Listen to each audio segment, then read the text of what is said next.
France Info, 7h, 9h30. Marc Fauvel. À suivre sur France Info, le décryptage éco L'Oréal qui boucle une année record. L'édito politique, la saison des transferts n'est pas finie. Et puis l'étoile du jour, Marion Lagardère. Eh bien, le défenseur de l'équipe de foot des Comores qui s'est retrouvé gardien le temps d'un match et vend son maillot pour la bonne cause. 8h moins 10, le fil info, Diane Ferschit. Quelle orientation pour la France sur le nucléaire? Depuis Belfort, Emmanuel Macron doit présenter son plan pour le secteur cet après-midi. Il doit notamment préciser le nombre de centrales nucléaires nouvelle génération qu'il veut voir construire. Il pourrait y en avoir jusqu'à 14. Fin mars, début avril, l'horizon affiché par le monsieur vaccin du gouvernement Alain Fischer pour la fin du pass vaccinal, à condition, dit-il, que le taux d'incidence soit 10 à 20 fois moindre qu'actuellement, que les hôpitaux ne soient plus surchargés et que le nombre de vaccinés continue à augmenter.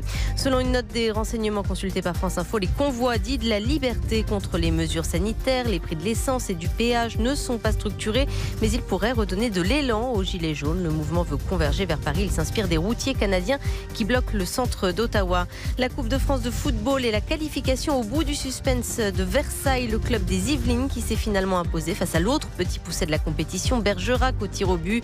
C'est la première fois de son histoire que le FC Versailles rejoint le dernier carré de la compétition. Il affrontera Nice en demi-finale.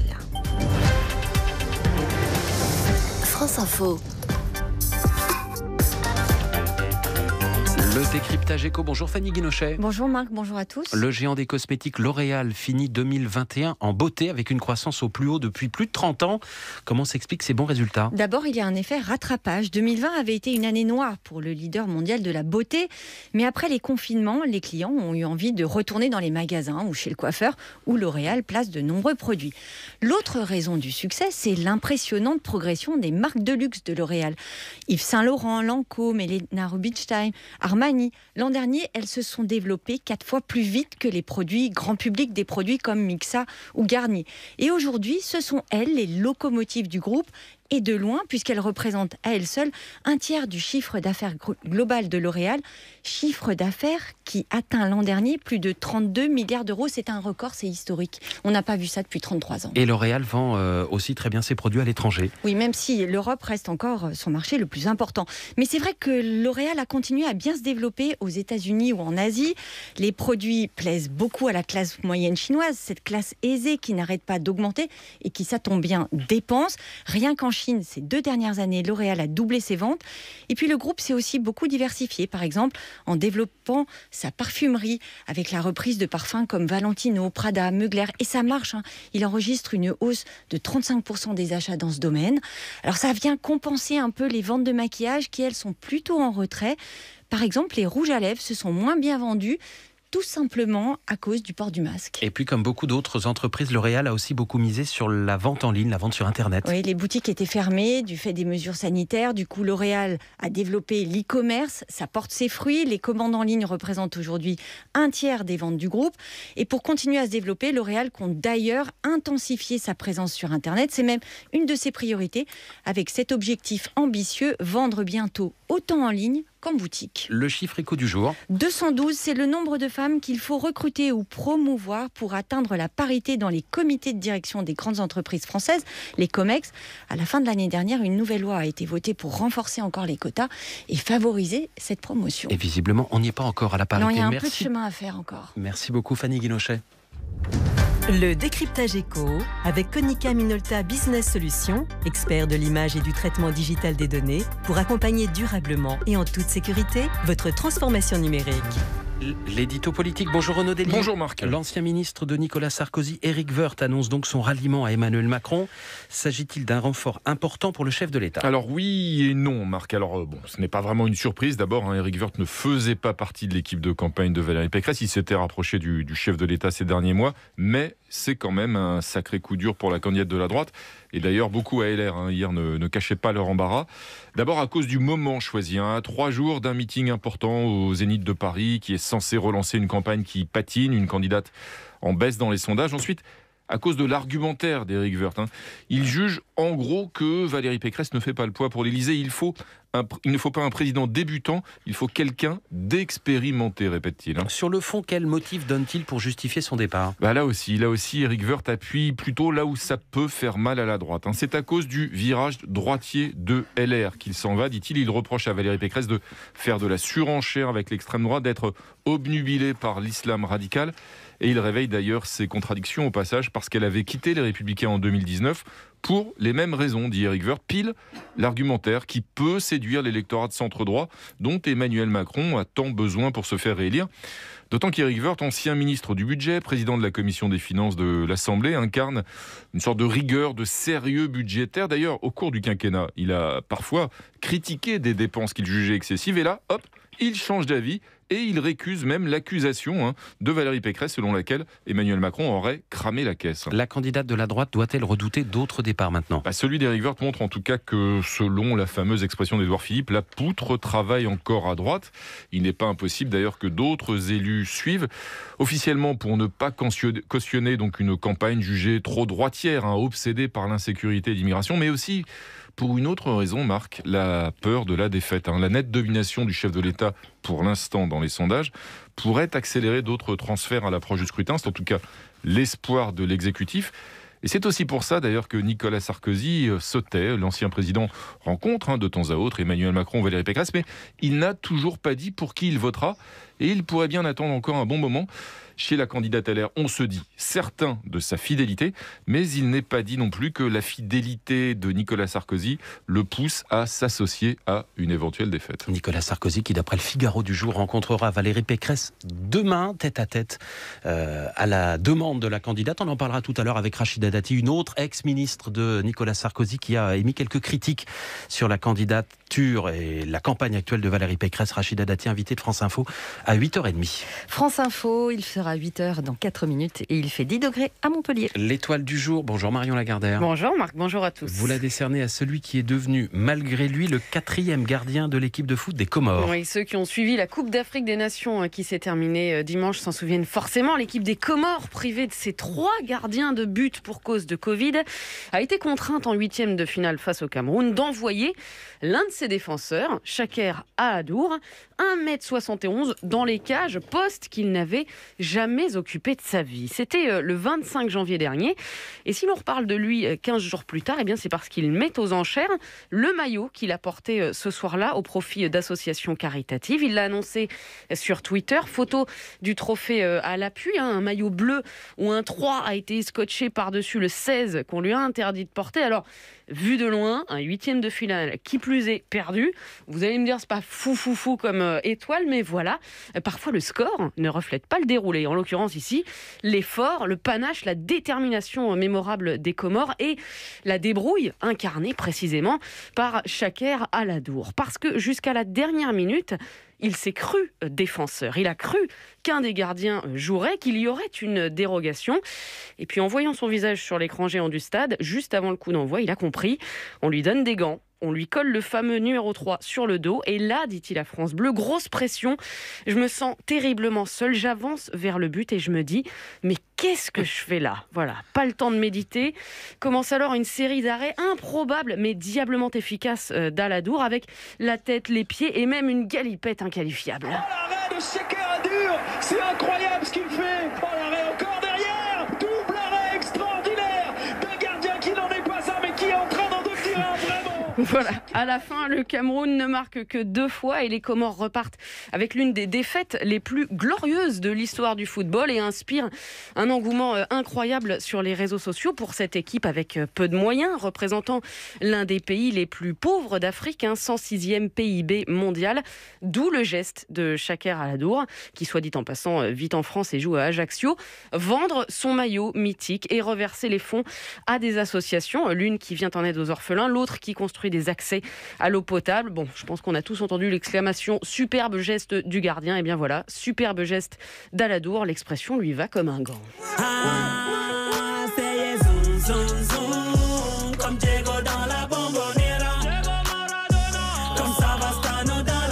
Qu'est-ce que je fais celle-là, c'est la question que vous vous posez régulièrement à cette heure-ci. Absolument. Le délit, vous l'avez. Sinon, Solène Crescent est prête à vous donner la réponse. Je crois avoir reconnu Ça soprano. constate, voilà. Ouais. Absolument. Pourquoi soprano? Et pourquoi pas? Oui, parce que c'est de la musique, Marc. Parce C'est qu'il le est principe comorien. c'est le principe de la chronique de Marion, en fait. Hein, Soprano et comorien. Voilà. Et il chante Voilà. le football. Voilà. Voilà. On ne peut pas avoir bon sur tout en même temps. Et on peut arrêter les buts avec des galipettes, hein, vous avez entendu, Marc. Oui, merci. La météo. France Info Météo avec VK, concepteur de fenêtres françaises performantes pour un bel espace de vie confortable et qui vous ressemble. Retrouvez votre conseiller fenétrier VK sur vk.fr. Et zoom la météo, nouveau nuage au nord, Christine Pédia. De nouveau, un front nuageux, effectivement, faiblement pluvieux, va traverser le pays entre aujourd'hui et demain. Il concerne aujourd'hui une bonne moitié nord, Bretagne, Normandie, Hauts-de-France, avec des pluies faibles, Pays de la Loire, Poitou-Charentes, Île-de-France, Champagne-Ardenne, Lorraine et une partie nord de la Bourgogne également avec pas mal de nuages. Plus au sud, c'est le soleil qui l'emporte, même les quelques entrées maritimes que nous avons toujours depuis hier autour du Languedoc-Roussillon. Elles remontent assez haut vers le Lauragais et vers la vallée du Rhône. Là, elles s'atténuent cet après-midi, c'est le soleil qui l'emportera. Nous aurons une petite baisse de température sous les nuages et les pluies qui s'approchent. 8 degrés à Lille, 9 à Alençon et 10 à Paris cet après-midi. Il fera jusqu'à 16 à Nice et 18 à Tarbes. France Info 8h. France Info, 7h, 9h30, Marc Fauvel.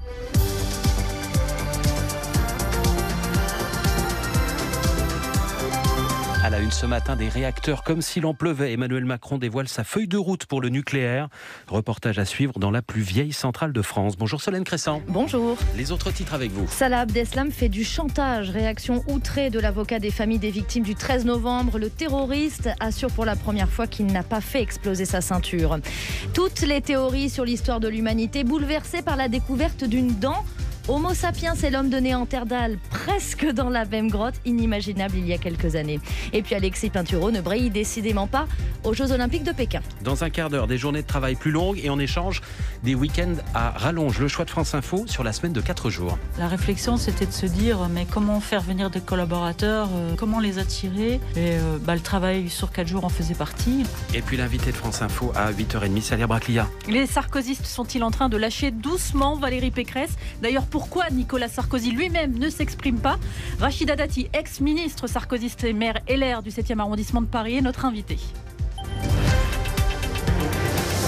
Ce sont ces nouvelles ambitions assumées, franches sur le nucléaire qu'Emmanuel Macron doit annoncer cet après-midi depuis Belfort. La construction de nouveaux EPR, 6, peut-être même plus, pour assurer la production d'électricité française en 2050. Production décarbonée, de nouveaux réacteurs, et se pose aussi la question de la prolongation de ceux qui existent déjà, comme à la centrale nucléaire du Bugey dans l'Ain. Christophe Vincent, il y a ceux qui se posent des questions et ceux qui croient en l'atome. Alors que les écologistes réclament sa fermeture, la plus ancienne centrale en activité, 50 ans d'âge, pourrait jouer les prolongations, ce qui réjouit ces 2 techniciens de maintenance. Les centrales chimiques sont plus dangereuses, voire plus nocives que les centrales nucléaires. C'est quand même une centrale qui a été refaite complètement. Nous, on vit à l'intérieur, donc on ne voit pas trop d'incidents. C'est pas des trucs en fait vraiment dangereux. On demande de plus en plus d'électricité et la seule chose qui produit de l'électricité aujourd'hui, c'est les centrales. On n'a pas trop le choix. Si la centrale elle continue à s'agrandir, il va y avoir encore plus de boulot. Après, il faut quand même un minimum de rigueur pour entretenir une centrale et on l'a. Pourquoi pas continuer? La centrale et ses 2000 emplois, c'est une manne pour Saint-Vulbas, mais aussi une source d'inquiétude. Je suis un petit peu partagée. C'est très positif pour la région. Par contre, d'un point de vue environnemental, on n'a aucune visibilité sur ce que ça engendre. Je trouve pas ça très positif. La centrale, elle est là. On vit avec. C'est comme l'église. Il y a la centrale, il y a l'église. Bon, on passe à côté tous les jours et tout va bien.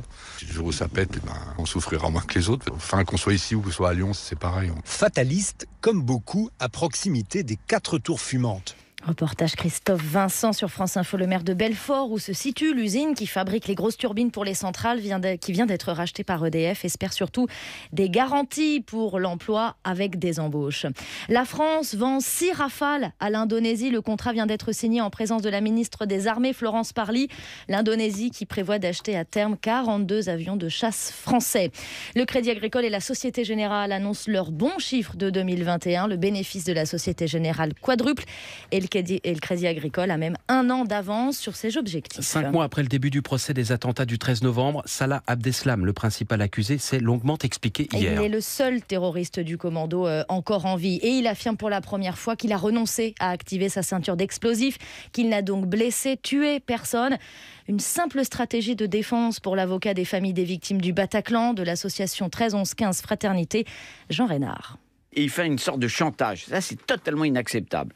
Il fait une sorte de chantage envers la Cour en disant « Mais si vous me condamnez très lourdement, ça veut dire que je me fasse sauter et avec beaucoup de morts autour de moi ou que je me fasse pas sauter, il n'y aura pas de différence. » Il a un message très ambigu en disant qu'il veut bientôt retrouver ceux qui sont morts. Donc ça veut dire quoi ? Ça veut dire que lorsqu'il sortirait, il recommencerait. Tout est extrêmement nébuleux. Pour l'instant, on est dans un brouillard et je pense que l'audition d'hier n'a pas franchement aidé. Jean Reynard, et l'audition de Salah Abdeslam ne se poursuit pas aujourd'hui comme c'était prévu à cause de trop nombreux cas de Covid. Le taux d'incidence poursuit sa décrue depuis près de 2 semaines. Un peu plus de 200 000 nouvelles contaminations en moyenne chaque jour. Une baisse de plus de 30% sur une semaine. Pour le monsieur vaccin du gouvernement Alain Fischer, on peut donc envisager la fin du pass vaccinal d'ici à la fin mars, début avril. Un cap possible, juge le gouvernement. L'Angleterre, le Danemark ont déjà supprimé leur pass vaccinal. Aujourd'hui, l'État de New York aux États-Unis lève l'obligation du port du masque à l'intérieur. C'est justement contre ces mesures sanitaires que le mouvement qui s'est baptisé Convoi de la Liberté s'élance. Des voitures, des camping-cars partis de Nice, Brest, Perpignan pour rejoindre Paris pour le week-end. Il s'inspire du mouvement des routiers du Canada qui bloque la capitale Ottawa depuis près de 2 semaines. Bonjour Armelle Balogog. Bonjour. En France, ce Convoi de la Liberté qui dénonce aussi la hausse des prix du carburant, des péages est surveillé de près par les autorités, mais les renseignements français estime qu'il est loin d'être structuré. Il y a des informations dissonantes, des consignes contradictoires au sein du mouvement, un peu comme à l'époque des Gilets jaunes. Dans une note que nous avons pu consulter, les renseignements soulignent qu'il n'y a pas un leader spécifique, mais plusieurs éparpillés sur le territoire. Ils veulent tous aller à Paris puis à Bruxelles. Certains se déclarent pacifistes, d'autres prônent des blocages pour entraîner des pénuries et d'autres encore appellent à des affrontements avec les forces de l'ordre. Sur Facebook, le groupe qui s'est baptisé le Convoi de la Liberté compte près de 330 000 membres. Mais combien vont convoyer vers Paris ? Impossible de le savoir.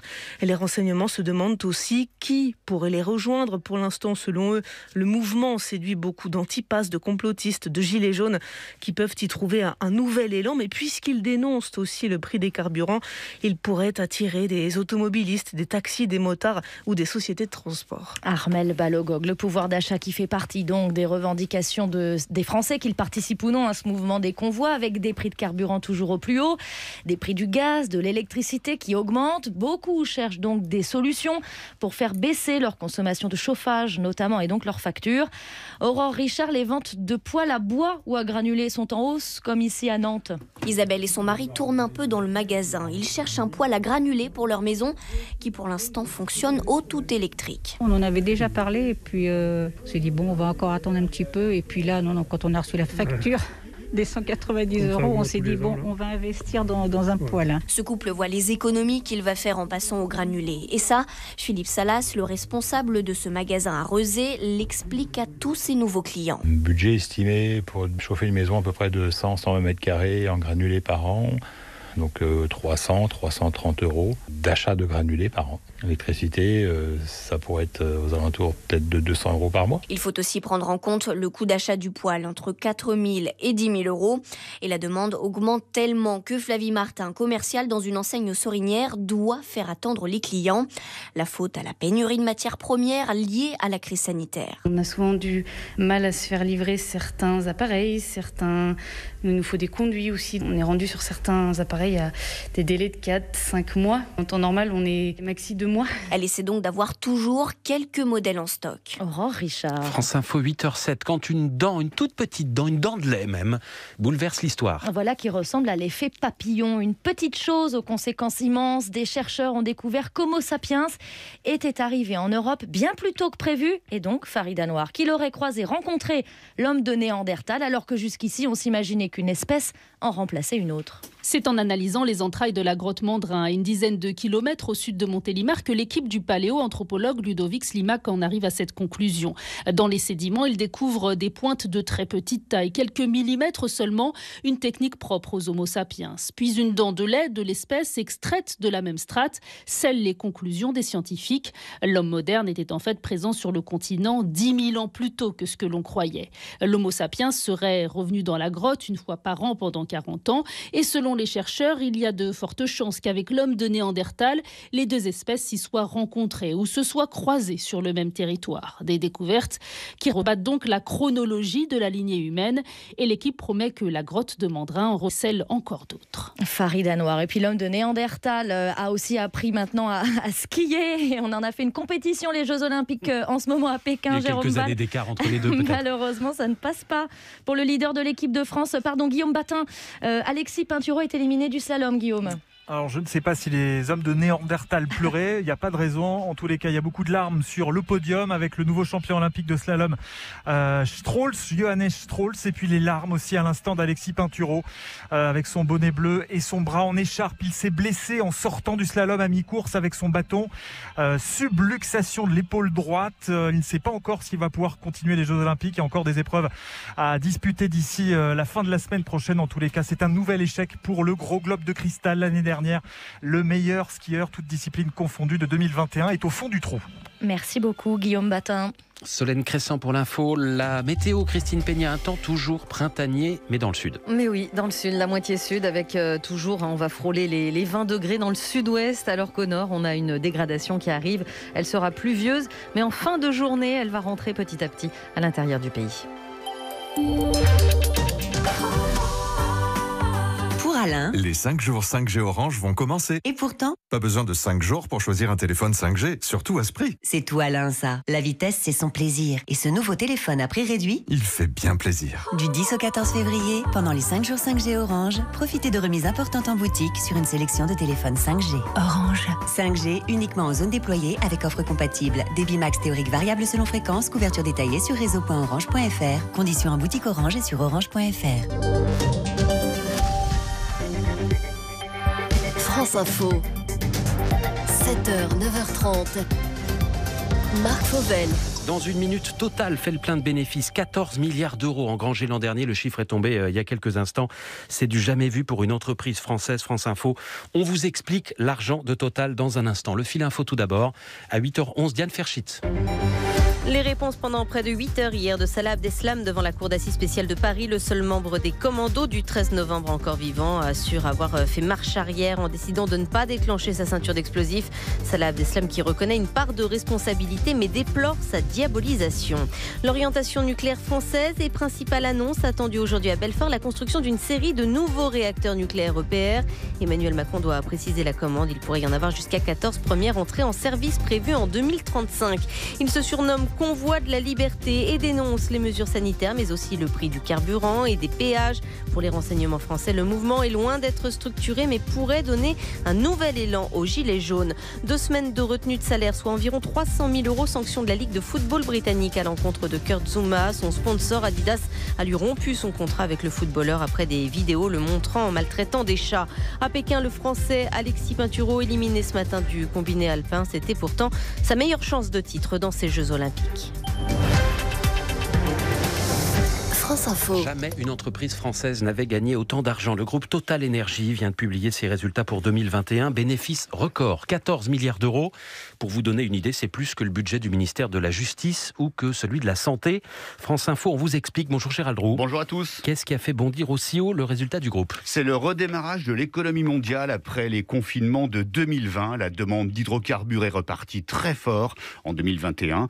Les cours du pétrole ont grimpé de plus de 50% et ceux du gaz ont explosé. Les cours du gaz européen, par exemple, ont été multipliés par 4 en 2021 et logiquement, Total en a bénéficié à fond. Plus encore que le pétrole, donc c'est le gaz qui fait le bonheur de Total ? Oui, le groupe français est le 2e producteur privé de gaz naturel liquéfié au monde. La part du gaz dans les ventes de Total est presque aussi importante que celle du pétrole, presque la moitié. Donc si les cours du gaz explosent, ça profite à une part très importante de l'activité de Total. Il faut savoir que d'ici 2030, le groupe veut réaliser la moitié de ses ventes avec du gaz, contre 30% pour des produits pétroliers. Si on regarde la planète totale à présent, d'où est-ce que le groupe tire ses richesses ? De l'étranger, là où il y a du pétrole et du gaz à extraire. L'Afrique, le Moyen-Orient, l'Asie centrale, la Russie, l'Europe avec la mer du Nord.